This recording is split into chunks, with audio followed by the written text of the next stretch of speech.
Assalamualaikum warahmatullahi wabarakatuh. Kembali lagi di video aku, Ashraf Falik.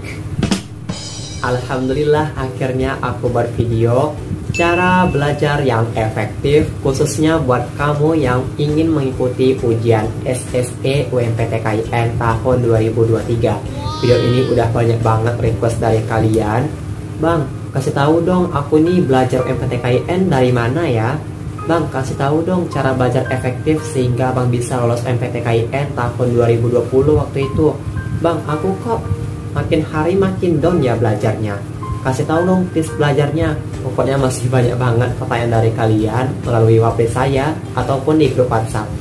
Nah, penasaran kan apa aja tips belajar UMPTKIN 2023 yang efektif?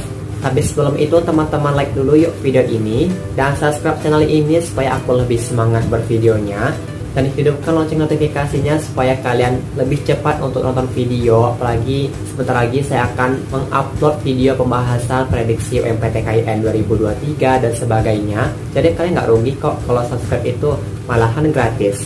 Dan jangan lupa follow Instagram @sekotar.umptkIN karena di situ ada tryout gratis, informasi UMPTKIN dan sebagainya. Dan juga follow Instagram pribadi aku @ashrafalik19. Oke, langsung aja ke videonya. Enjoy it. Oh ya, sebelumnya kamu harus sempat siapkan kertas dan pena ya untuk mencatat apa aja sih yang aku sampaikan nanti. Tips belajar UMPTKIN 2023 yang efektif. Nah, setelah kalian mencatat, silahkan kalian tempelkan di mading belajar kalian atau di meja belajar supaya kalian bisa jumpa terus, ingat, dan akhirnya kalian terapkan di aktivitas belajar UMPTKIN kalian ya. Langsung aja kita masuk ke tips pertama, yaitu kenali gaya belajar kalian. Gaya belajar itu apa sih Bang? Nah, gaya belajar itu adalah kalian ini bisa menerjemahkan, memahami, dan bisa mengambil informasi atau materi UMPTKIN tertentu. Nah, jadi setiap orang ini pasti gaya belajarnya itu berbeda-beda, bukan? Nah, di sini saya akan menjelaskan terlebih dahulu apa aja sih gaya belajar UMPTKIN orang-orang di luar sana atau di diri kita sendiri. Ada 3 ya. Pertama, gaya belajar visual. Gaya belajar visual itu apa sih Bang? Nah, jadi di sini pembelajaran yang menggunakan indera penglihatan. Jadi kalian ini belajarnya itu membaca materi yang ada di buku, melihat buku secara langsung, tapi disertai dengan beragam aneka warna. Misalnya kayak digarisi bawahi, kayak berwarna gitu, agar kalian lebih paham. Atau materinya itu disertai dengan ada diagram, bagan, atau foto contoh objek, dan sebagainya. Kedua, gaya belajar auditori. Jadi auditori ini lebih mengedepankan yaitu pendengarannya. Jadi gaya belajar auditori ini dia akan paham dengan suatu materi jika ada orang lain seperti guru atau dosen yang menjelaskan materi, dia itu akan paham. Jadi ketika ada orang yang menjelaskan materi, dia dengar, barulah dia paham akan materi seperti itu melalui obrolan langsung atau pidato, seminar, dan sebagainya. Ketiga, gaya belajar kinestetik. Apa itu? Di sini itu dia gaya pembelajarannya, dia akan paham suatu materi. Jika materi atau teori ini dia harus dipraktekkan dulu, barulah dia paham. Oh, ternyata teori maksudnya kayak gini. Setelah dia praktek, barulah dia paham. Jadi kayak gitu ya. Nah, jadi itu dia 3 gaya belajar. Coba deh kalian komen apakah gaya belajar kalian ini auditori, visual, atau kinestetik nih. Jadi kalau misalnya kalian sudah ketahui, barulah kalian harus menerapkan untuk memahami materi UMPTKIN ya. Tips yang kedua yaitu sediakan waktu teman-teman untuk belajar. Saran aku sih kalian buat jadwal belajarnya secara harian ya. Nah, kalau pengalaman aku di tahun 2020 waktu itu, aku mulai belajar UMPTKIN dimulai dari siangnya jam 13.30 sampai 15.10. Lalu dilanjutkan dengan Ba'da Asar, lebih tepatnya di jam 16.15 sampai 17.30. Lalu dilanjutkan dengan Ba'da Isya, yang belajarnya itu sekitar 1 jaman. Nah, kalau misalnya kalian mau ikuti kayak gitu silahkan. Tapi kalau misalnya kalian mau jadwal belajarnya pagi atau subuh, itu boleh banget. Pokoknya pilih waktu belajar kalian itu di waktu ternyaman kalian ya, bukan pada saat kalian sibuk lagi bekerja atau sibuk beraktivitas yang lain. Jadi kalian bisa buat jadwal belajarnya itu dalam sehari sekitar 2 jam lah ya. Misal kalian mau belajarnya itu di pagi hari di jam 7 dengan sistem 50 menit 10 menit. Maksudnya apa sih Bang 50-10 itu? Nah maksudnya kayak gini, kan kalian ingin belajarnya itu dari jam 7 pagi. Itu belajarnya itu selama 50 menit. Berarti dari jam 7 sampai jam 7.50 menit. Nah setelah itu kalian istirahat selama 10 menit. Entah kalian makan, entah kalian mau ke WC gitu kan. Dan pastikan pada saat kalian sedang belajar itu jangan ada makanan ya. Bisa aja itu membuat kalian nggak fokus akan belajar. Maka di 10 menit itulah waktunya kalian makan, istirahat dan sebagainya. Lalu lanjut lagi udah jam 8 nih. Setelah istirahat 10 menit tadi, lanjutlah kalian belajar UMPTKIN secara 50 menit.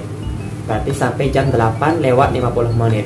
Dan setelah itu barulah kalian terserah lah, entah kalian masih ingin lanjut belajar atau istirahatkan belajar untuk lanjut di besok harinya. Jadi pilihlah waktu terbaik kalian belajar. Nah kan udah kalian atur nih jadwal belajar kalian. Misal dari jam 7 tadi sampai jam 8.50.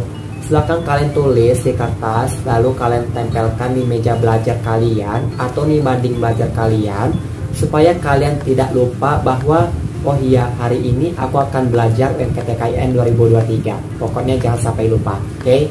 Di sini saya tidak menyarankan waktu belajar kalian yaitu sistem kebut semalam. Maksudnya apa sih Bang? Misal kalian mendapatkan di kartu ujian kalian itu pada jam 7 pagi pada tanggal 29 Mei 2023. Dan pada malamnya, sebelum malamnya itu tanggal 28, barulah kalian belajar. Jangan ya, karena mulai belajar dari malam hingga pagi akan menguras tenaga yang banyak, sehingga pada paginya itu kalian sudah merasa oleng, pusing, loyo dan sebagainya. Nah, jadinya kesehatan kalian terganggu deh dan mengurangi konsentrasi kalian menjawab soal ujian UMPTKIN 2023. Jadi tips yang kedua ini kalian harus menyediakan waktu untuk belajar. Karena belajar itu adalah proses memahami, bukan menghafal.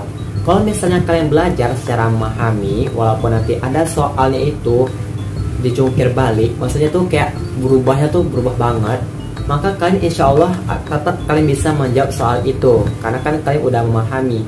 Kalau misalnya kalian belajar itu secara menghafal, walaupun soal itu agak berbeda sedikit, kalian sudah merasa pusing, ini gimana ya cara jawab soalnya? Jadi di sini beri otak, maksudnya beri waktu otak kalian untuk belajar UMPTKIN sehingga untuk memahami materi-materi dan latihan soal. Dan jangan memaksakan otak untuk belajar ketika kalian lagi capek atau nggak mood, oke? Next tips yang ketiga yaitu menjelaskan kembali materi atau soal UMPTKIN kepada teman kamu. Misalnya, teman kamu bernama Budi, wallpri kamu atau di grup, dia bertanya, cara jawab soal nomor 3 ini seperti apa ya? Nah, di situ kamu jawab, kamu jelaskan, cara jawab soalnya seperti ini loh, gini, yang akhirnya itu kamu bisa mengasah kembali kemampuan kamu, mengingat kembali akan pemahaman materi itu.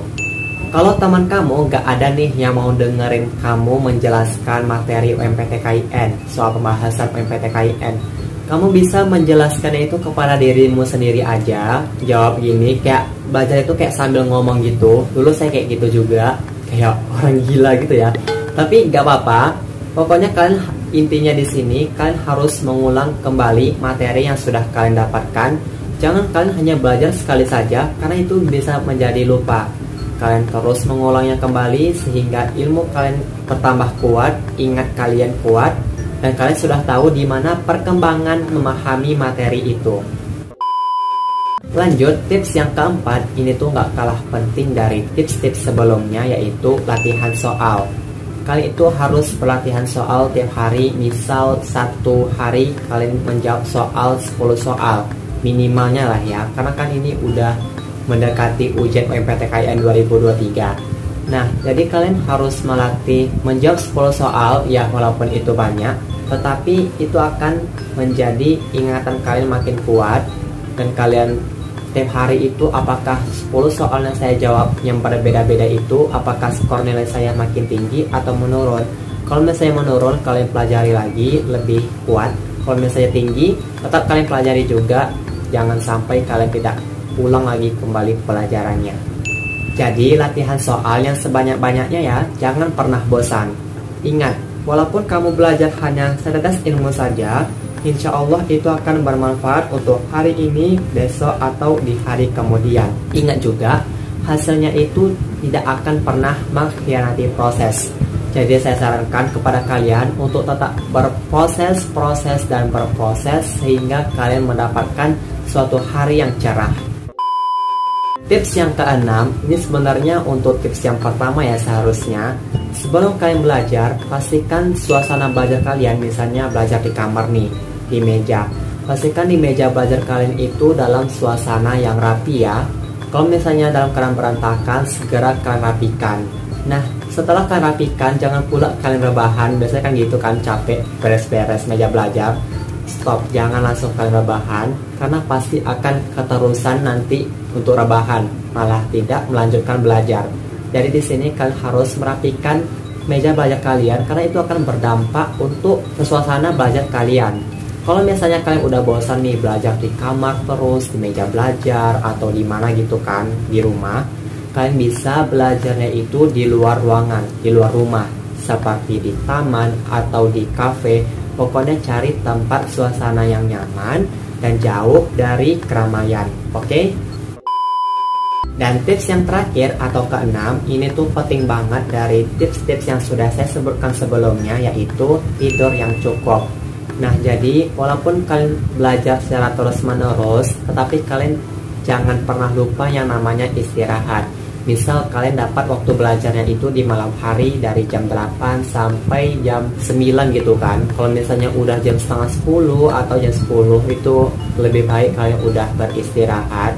Kalian cukup belajar di malam itu juga, atau kalian lanjutkan besok atau di subuh atau di malamnya. Pokoknya tergantung pilih mana waktu yang cukup.